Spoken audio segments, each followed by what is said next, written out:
That's it. There it is. It finally worked. We're live. Oh my gosh. Tia, good morning. Good morning, Shannon. I'm so happy to see you. And more importantly, I'm so excited for everybody else to see you. I have been delighted since the minute that I met you, and I can't get enough of you. So thank you so much for coming on today. Thank you for having me. And it was completely mutual. I love how you are brilliant and incredibly funny. Um, so love it. Love all Thanks. of it. It's a great time, I think, to be in business because character is encouraged. This was not this way when I started off in business. I think people appreciate you bringing your whole self to work now, and so humor is encouraged, which I think is awesome. I love that. Tia, I want to I say, go ahead. Oh no, I made a splash early in my career by kind of blurting something out in a meeting, and it was kind of an unfortunate gaffe. However, no one forgot me, and it definitely got me some bandwidth. Okay. I love that because being memorable is critical. It's really important. And that brings me to the fact that I did not pull this out for our conversation today. This literally is sitting, I have a little pile of important things on the side of my desk. And one is your business card, which I keep because I'm like, it's so memorable to me. The size, the photo, the name of your company. Tell us, Tia, who you are, what you do, and how you are able to have such creativity in such small things.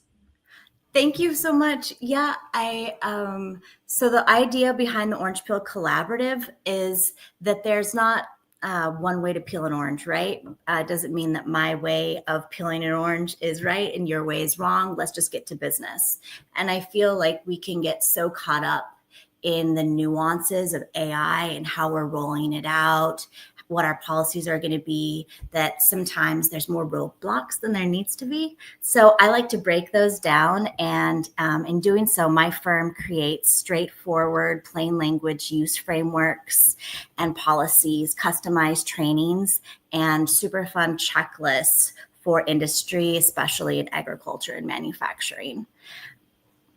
And my business card is again, there's the orange, but also I wanted to. I'm covered in tattoos, and back to your comment about being personality. I'm the edgy girl. I'm not the polished PhD, or I wish I was, but I'm a Navy veteran covered in tats, and I love working with industry people. So. I love that, Tia. And you said something to me as we were just prepping before we got on this morning that I want to dig into. And that is, I don't think there's a better place to have a startup right now than Pittsburgh, particularly in the AI space. So tell me what you're seeing that would make you say such an amazing thing. So I'm not from here. I'm from Seattle, and I was enchanted by Pittsburgh because it reminds me so much of Seattle 20 years ago. So I'm reliving my 20s, and I'm not mad about it. But what I love is Pittsburgh loves Pittsburgh. People are so supportive of startups here, and at the same time where there's that really personal connection level and opportunity for businesses my size, we're also the robotics center of the world, which is so incredible. And having the cloud of research universities like CMU and Pitt, we can really be proud of that. But at the same time, Pittsburgh has a manufacturing history. We all know the steel industry and iron and glass factories. And where I come from, we were industry before the tech. And so I really respect the blue collar as well as the tech hub. And how can we celebrate both, bring both together, really integrate AI in manufacturing as well as in the office space, and do so respecting everyone. Love that so much. And I think one of the things that's super cool about Pittsburgh is we're right here in the heart of Appalachia. People are very sturdy and very eager. And anyone who did stay around after the steel mills rolled out of town probably were people who had something to prove, who had a family to feed, who were like, what can I do so that I can, keep everybody afloat? And I think that that idea of innovation where friction breeds innovation, and it's sort of a necessary way to survive. You see that spirit reflected here in Pittsburgh, in the universities, in the people, in our accelerators and incubators. And how cool for you to be at the forefront of it. Tia, tell us exactly what it is that you're doing, because I think from what I know about what you've described to me, it is so critical. Yeah, so I, you know, I broke into the AI space about 7 years ago, and I have met the most brilliant people that I really believe have some of the solutions that will change our planet for the better. But what I found was these brilliant individuals couldn't always communicate their concept to end of market to end user. And my whole career has been built on breaking complex topics like government benefits for veterans, for instance, into digestible pieces. And so I wanted to see how could I do that, but in a way that moves industry forward and brings differing industries together. And so that's what we really do. And what my goal is to be the go-to partners for AI and robotics firms of Pittsburgh that really bridges the tech maker with the end user. So what we do is we get in and have those conversations of, hey, what do you really need? What are some of your concerns? Is there pushback from your board? Is there some upskilling that employees need before you implement this robotic solution? How can we have these conversations, I like to call it the touchy-feely side of AI integration, before we do the implementation? And that's where I just really lean in and where my team excels. This is incredible, because thinking about how to roll something out before you roll it out, obviously, is near and dear to my heart, because Mhm. I got so invested in this equation that I was elbows deep in research to where somebody that I respect, a mentor of mine, was like, just go do a PhD, like you're already halfway there. And the thing that I found, Tia, is probably the same thing you're finding. Although I'm really focused on Salesforce user adoption. I think thinking about any sort of user adoption comes back to this moment that you're describing, which is upskilling employees, making them aware, not forgetting that prepping is a critical component to implementation and rollout. And I'm wondering, what are the types of things that you're seeing in particularly AI initiatives being rolled out that is not working when companies don't consider the framework that you're bringing? Yeah. So one of the things that I'll give you two brief scenarios. One, I had a very frank conversation with the CEO of a significantly sized firm. And he said, Tia, I am not seeing the ROI that I was promised.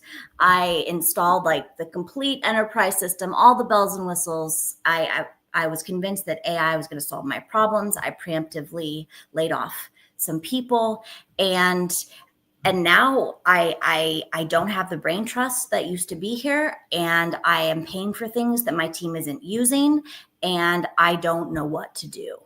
And I was really grateful that we had this frank conversation, but also I really felt that it could have been prevented. And for the cost of like my consulting services, it could have saved this man, hundreds of thousands of dollars or more. So that's why I really think conversations are important.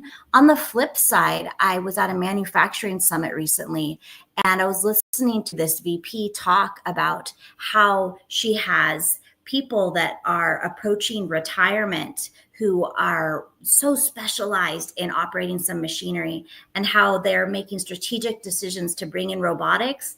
And then some of the younger workforce, how they learn more with, just off their smartphone, and don't necessarily learn in the same way their employees have in the past, and how they are taking the time to figure out what is the formula that is going to make them competitive in the marketplace still, while also maximizing all of these resources that they have. And quite frankly, I think that this is like the trifecta of what is going to make our manufacturing and other industry so successful in Pennsylvania, is by capitalizing on the brain trust and the expertise that exists, smart use of robotics, and then working with young people as we incorporate tech in learning and onboarding. Boom, boom. That is the sound clip. I am so pleased that even without Jason, I was able to remember to shoot you into solo layouts, because I know when he gets his hands on this, he's going to chop that one up. Tia, that was underscore italicize. I am so behind what you just said. And sorry, Jason, that you're missing out this morning. My goodness gracious. That was one of those things where somebody says it and you're like, that's it. That's exactly it. And I think you're right. This, kind of stretches beyond Pittsburgh and goes to all of Pennsylvania, to think about, as a state, how do we remain competitive and how do we get even more competitive? Because we've got such incredible universities, think tanks, we have to capitalize on that sort of thing. But since we're talking about Pittsburgh and Pennsylvania, Tia, I feel like I have to ask you, it's a little controversial probably, but it's very of the now.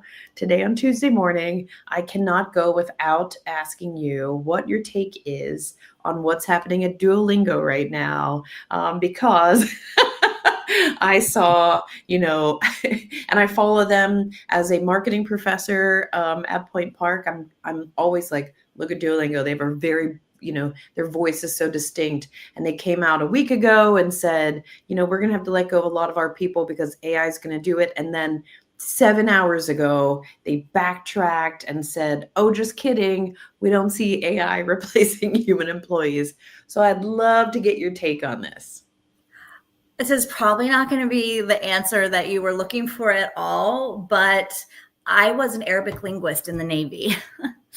I got injured, so my career was cut short early, but I have an Arabic tattoo on my arm. I have a deep tie to my instructors, who were just so lovely to me.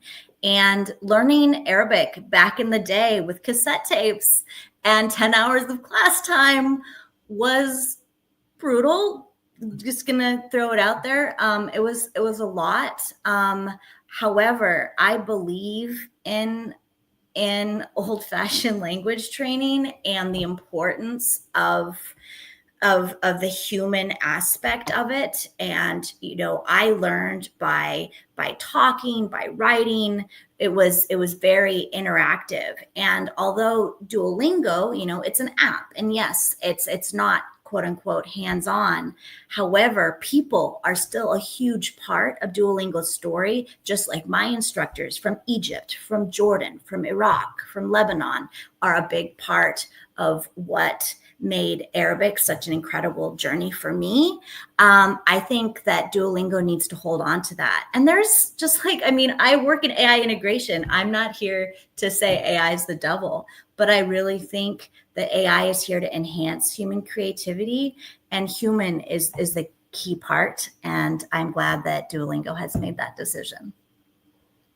Perfect. Amazing. I love that. That was another great soundbite in there. I think we think a lot about what is AI and what is AI's role. And I see a lot on the education side discussing how do we integrate AI in the classroom, because our students certainly are going to need it when they get out into the workforce, but, remove AI as a crutch, making sure everybody that is using AI is able to adjudicate what AI has said, to say, is that true? Can I validate that?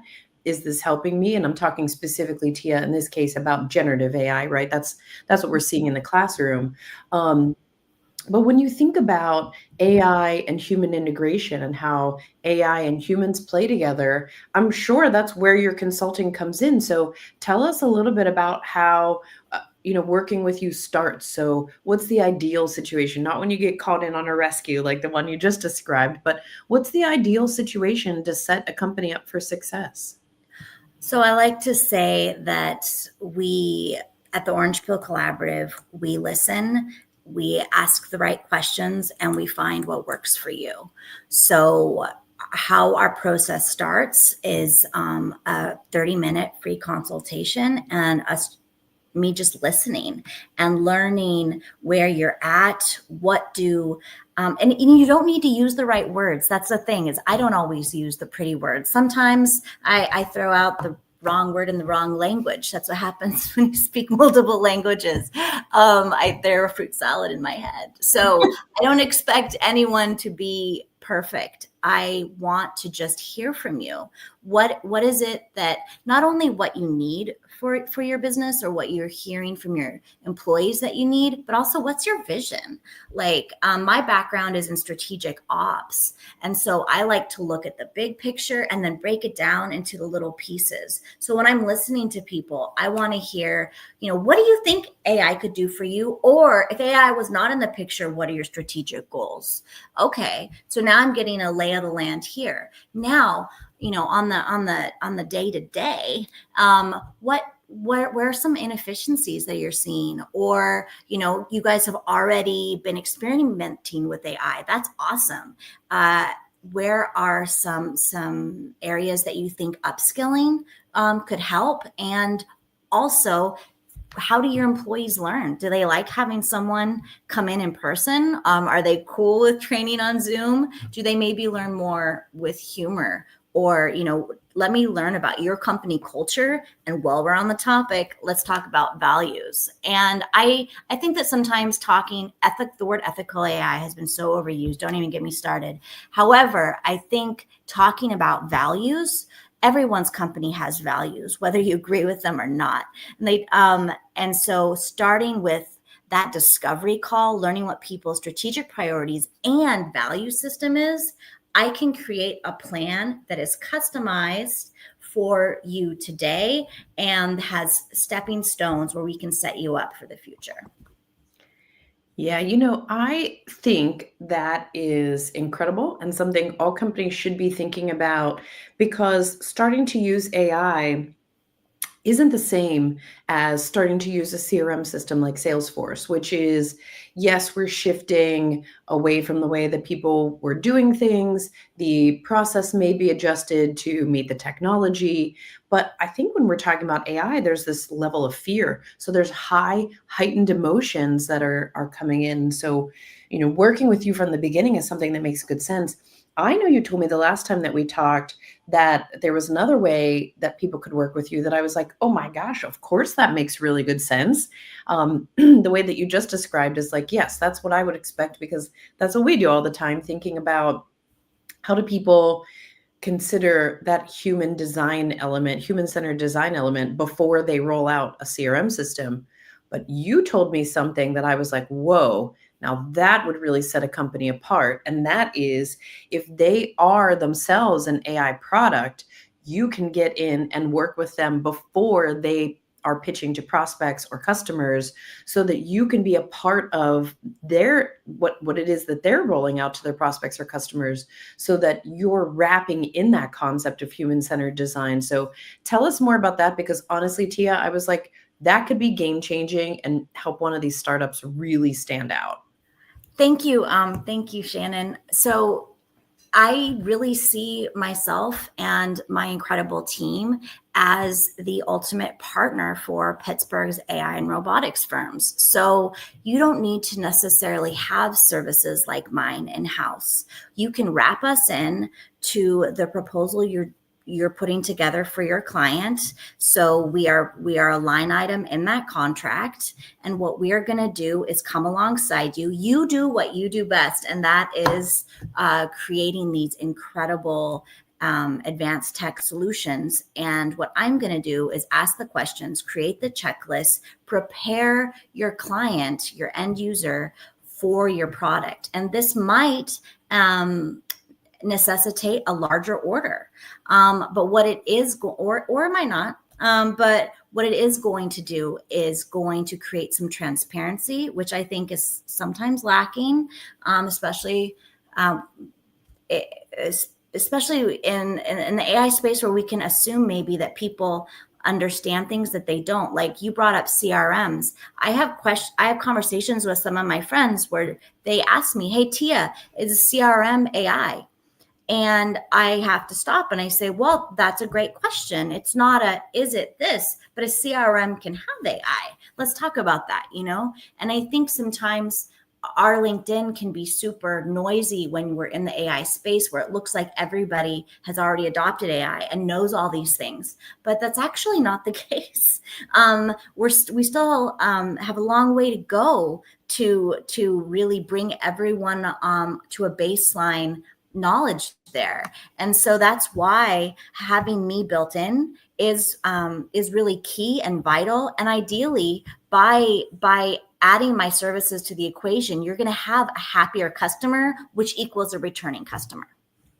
Love that so much. I just saw an article yesterday that passed through, on my Medium subscription that said 96% of AI startups won't make it past 1 year. And I feel like that's a big, audacious number. I don't know what it's rooted in, right? This wasn't like like a very serious quantitative study. But when I looked at it, I thought, yeah, I bet it is the vast majority. Some will get gobbled up. Some will just sort of, fade away. And some probably had amazing ideas, but didn't understand the commercialization of it. And so I think bringing you in is such a key way to say, look, we have this subject matter expert who's been doing this type of thing, who brings frameworks, who brings blueprints that will help you to see that ROI that you want. So you don't have to pay her 5 times as much after it didn't work, to bring it into your company. And I think that's just incredible. Tia, before we wrap up today, tell us a little bit about your team, because I know that you don't do this alone. Tell us a little bit about, the other folks that you work with, who I think sound just as fascinating as you do. Thank you. My team is incredible. I have 2 partners, Dr. Randon Taylor, who is an expert in AI risk and was most recently a professor in Amsterdam. And then I have Lindsay Assis, who her specialty area is AI and sustainability. I think any use policy has to talk about the elephant in the room, and we need to keep the environment as part of the equation. So those are my 2 business partners. I also have my brilliant webmaster and design lead, and that's Maya, and she is actually based in Mexico. I have designed my company to grow throughout US, Canada, and Mexico, and eventually, actually this year, I'll be launching the Orange Peel in Mexico, and we will be eventually moving into Central and South America. Well, that is a big announcement. You heard it here first. Oh my gosh.